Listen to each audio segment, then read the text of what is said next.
Just going to wait for people to pop on in. This is the last big day for a while, so we've got a little bit of time off after this. I know that the weekend I'll be filing in my stuff into Discord and popping that stuff in. But right now, this is where we're at, and it's pretty exciting to have a little bit of time off because I've got a bunch of practical stuff that I've been putting off, and I'm looking forward to getting to it. And what are the rest of you guys doing? Let me know what's happening with everything. Let's go, Kevin says, and we'll get into all my plays in a minute. I'm just going to wait for a few more people to file on in here, and I'll go through what I'm doing on this slate as I have pretty much condensed my stacks, but I will be spreading out and making a few I have a little Dodger stack, a couple of them. I have a Cleveland 3 and 4 man stack, no 5-man. I have the White Sox, a pretty decent amount of 4-man stacks for the White Sox. I have the Braves in Toronto as my main stacks, along with I do like the White Sox, and I'm also going to be filtering in Colorado, Pittsburgh, and then my other main stack that I'm going to use is St. Louis with pieces of Houston. So those are my stacks right there. I'm going to have my kombucha. You got the Captain Morgan going. Sounds good, K9. Let's get it tonight. Everybody's asking about Seattle, and yeah, it's fine. There's a lot of good teams. It's a huge slate. I'm not playing one player from Seattle that I know of. I have no problem with them. Do I see them as being the bad hitters park, bullpen game? Just not going to do it personally. I totally understand if you want to. Just not the route that I'm going. I don't think it's one of my favorite stacks. So for that reason, I am not going to be that into Seattle tonight. And they will be really low owned. So you got that going for you. But it's not like they're facing Bush. They're facing Bush for one inning. And then you get the bullpen game. And just on big slates, I'm just almost never going to stack against bullpen games when there's other spots to stack on, unless it's an offense that I think is one of the 5 best offenses in baseball. And Seattle's been great. But I don't think that they fit that category for me, and certainly don't have the power of some of these other teams. But if you wanted to do it, Ty France, Winker, Julio Rodriguez, Cal Raleigh, Dylan Moore would be my favorites. I guess you could include Winker in that mix. But I think that they're fine. It's just not what I'm doing at all tonight. All right, let's talk about some other stuff. Please hit the like and subscribe and all that stuff if you haven't already. Appreciate it. And let's get into plays. So I have 37% Manoah on DK. 40% Yu Darvish. These are probably going to end up both around 30. 40% Kershaw, that's probably going to end up around 30. 40% Robbie Ray, that's probably going to end up around 30. And the reason I'm not playing more Woodruff is because I have a very big buy-ins on FanDuel that have Woodruff in it. So it's just sort of like hedging. But I do like Woodruff a ton as well. So the other guys I'm mixing in are Urquidy, some Hunter Green, and some I'm considering Kopech with Hunter Green and some pay down spots. But the other one you can consider is Tyler Wells. But I think that mostly I'm going to be sticking to the top level in the tier and pitching wise. I just think it's the best way to go on this particular slate. So that's what I'm doing. All right, let's talk about some other individual bets. I'm going to go through positions. Jason DeLay, I have 20%. Even outside of Pittsburgh stacks, I just think looking for a cheap catcher certainly makes sense to take a 2,400 guy at Coors. Kirk is my most popular catcher. I do have some hedges in my Cleveland stacks. I have Austin Barnes in some of my Dodger stacks, assuming that he makes the lineup. And a little bit of Austin Romine in my full 5-man St. Louis stacks. So that's pretty much what I'm doing. I don't mind if people want to go and play the Rockies tonight. I don't think they're going to be especially high owned.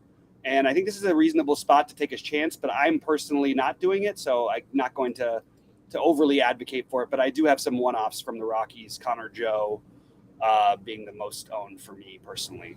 I'm just taking a look at the Rockies ownership. Yeah, you don't have hardly anybody in past double digits, and they're barely in there. Chris Bryant, Brendan Rodgers, and CJ Cron and Connor Joe would be my favorite Rockies today. I do like that St. Louis stack. I think it's getting a little bit overlooked, and I will be well over the field on them. And as I mentioned, kind of watered down lineup for Houston, but also that makes them sort of affordable. I think they're kind of interesting tonight. And I just think, an unknown Dodger team, I'm always going to take some shots with. But Atlanta does seem to be the class of the slate. And I'm actually showing not as high of ownership as I expected. Maybe it's because of the pricing. But I think that's a great spot to attack them. And then I see the same thing. It's a little bit spread out, so you don't have crazy ownership with the Blue Jays. So I'm going to be overweight on the teams that I like the best, those being the Braves, those being the Blue Jays, those being the White Sox, and then St. Louis with Colorado and Pittsburgh. I don't know if I'll be overweight, but I'm going to be overweight on certain players like Josh Van Meter, who just fits in at second base. Mostly I'm paying down at second base, so it's Edman, it's Van Meter, and Owen Miller are my guys at second base today. First base, Andrew Vaughn, Matt Olson, Trey Mancini, Vogelbach, and Guerrero, along with Abreu, are basically all that I'm playing outside of my Goldschmidt and my St. Louis stacks. Third base, Austin Riley, I have 15%. I have Jose Ramirez, 25%. I have Justin Turner, 15%. I have Brian Hayes, 15%.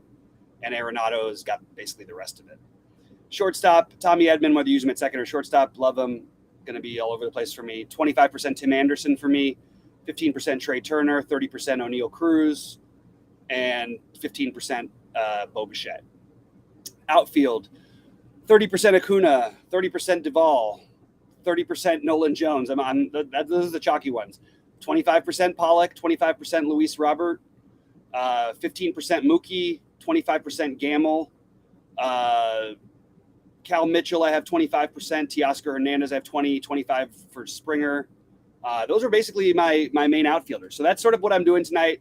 Good luck, Joanne, on Baltimore. I have no interest in Baltimore whatsoever. So I hope if I don't win, I hope you do. I do like Mancini.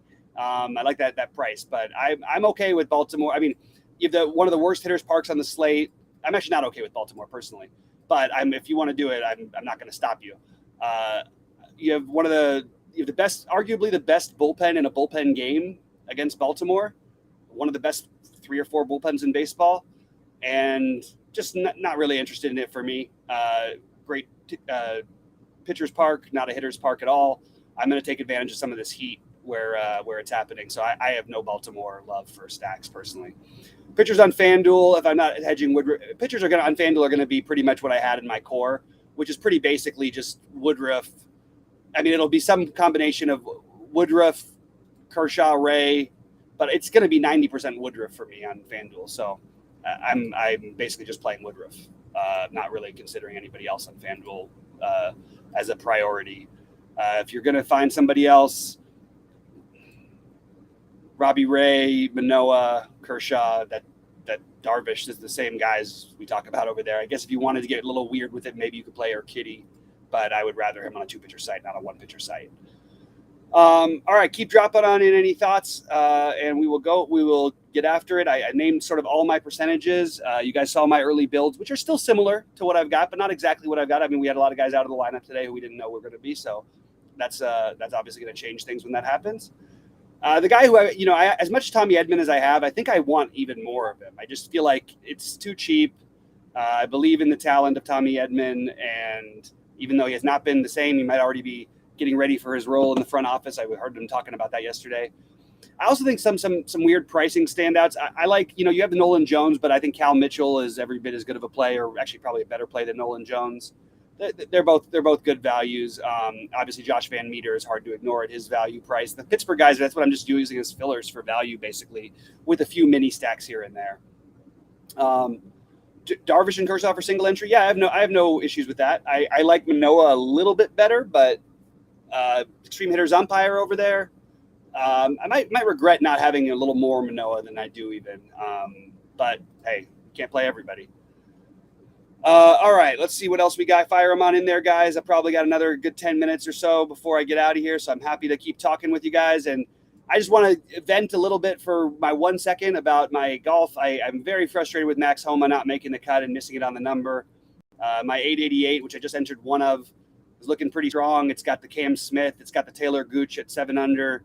It's got Terrell Hatton at 8 under at only 7% owned.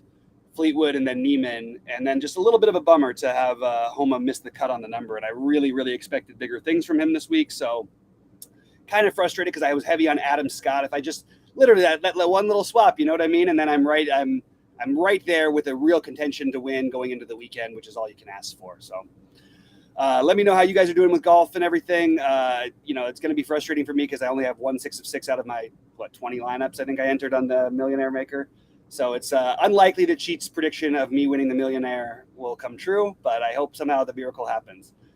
How do I feel about a Padres mini stack? To be honest with you, I'm totally fine with it. I'm not playing any of it, but I'm no problem taking some shots against Mad Bum. And it's just about like who you're playing. Like, do you want to play Machado over Ramirez or Cabrian Hayes or Chapman, who I like in the Toronto stacks? Not me, but if you want to, go ahead. I think Luke Voigt's a reasonable play, but I don't like him better than any of the other first basemen.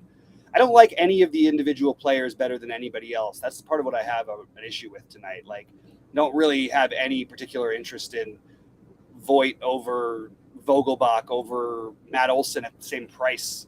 I just don't see it as an optimal play personally. But if you want to do it, I'm certainly not going to talk you out of it. As you know, I am a fan of trying to attack Mad Bum plenty of times. Hingo's got a few 6-6s, but in small lines, yeah, it's sort of. I feel you there, man. I don't know if that, David. I think that's way overreaching about the enamored by Tiger. I mean, we had Justin Thomas. He's obviously the most enamored with Tiger of anybody, but I don't think that really has anything to do with it. And also, what did Homa end up finishing the last 2 times Tiger played? I believe he was top 10, wasn't he?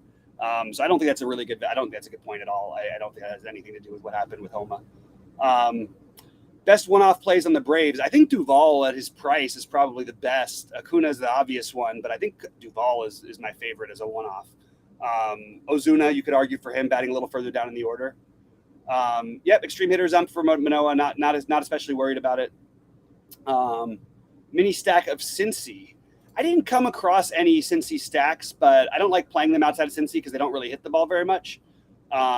It's still a good hitter situation. I have no problem with it again. Palante. I think it's kind of cool. I mean, you got India way too cheap. Tyler Naquin, a huge pinch hit risk.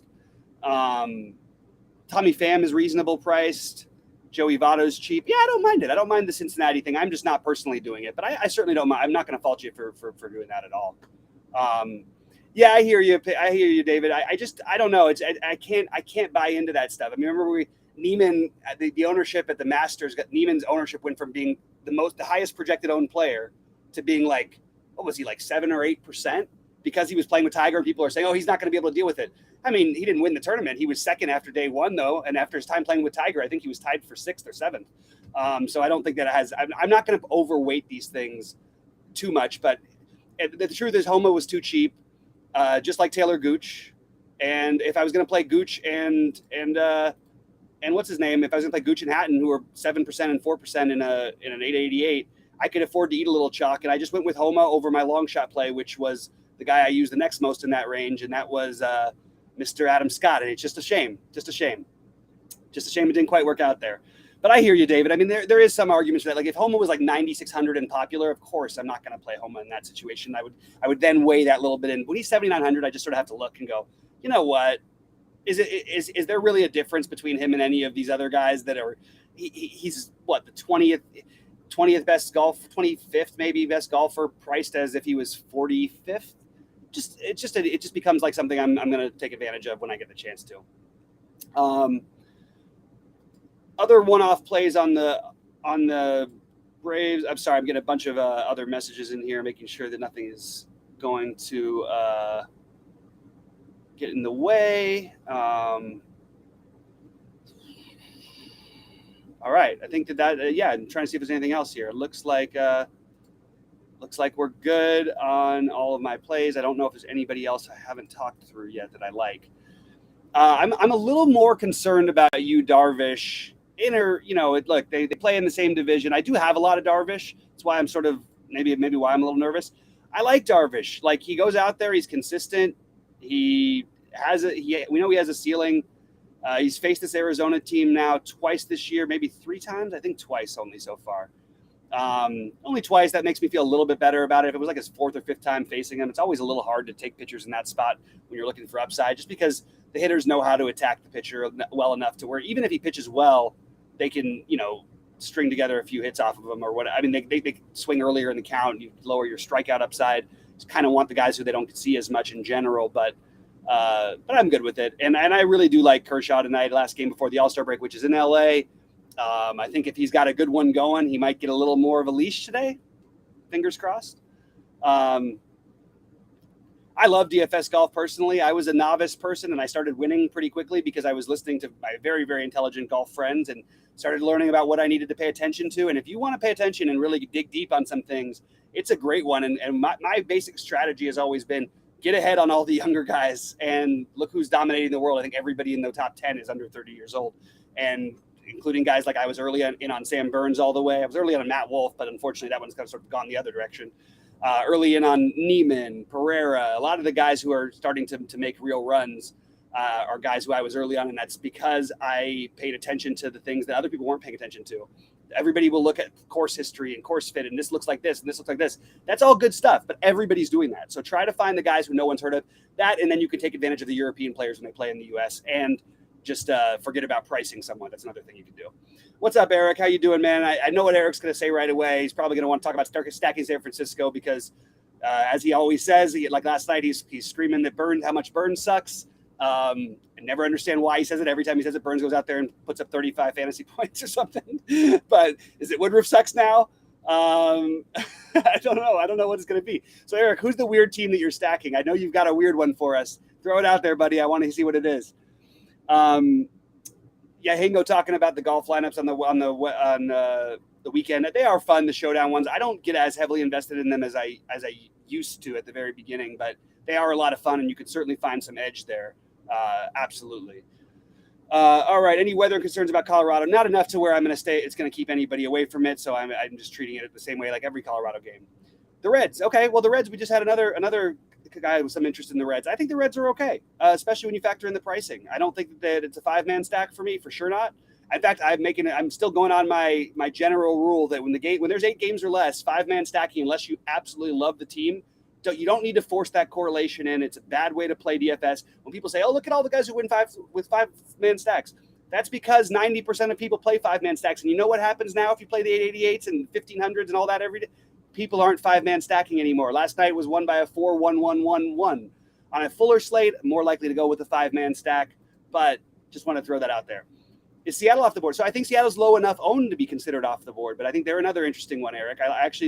They're one I'm not using. I don't like the stadium. I think there's great hitting conditions to take advantage of, so I'm not doing it. And I don't like bullpen games for not elite offenses.